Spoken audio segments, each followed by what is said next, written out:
मुंबईतून मोठी बातमी समोर येते। मुंबईत काँग्रेस आक्रमक झाल्याचं पाहायला मिळतंय।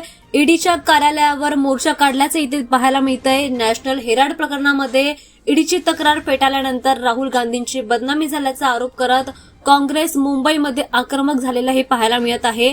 नॅशनल हेराल्ड प्रकरणामध्ये न्यायालयाने ईडीची तक्रार फेटाळल्यानंतर भाजपावर खोटे आरोप आणि राजकीय सूडबुद्धीचा आरोप करत काँग्रेस आक्रमक झालेत।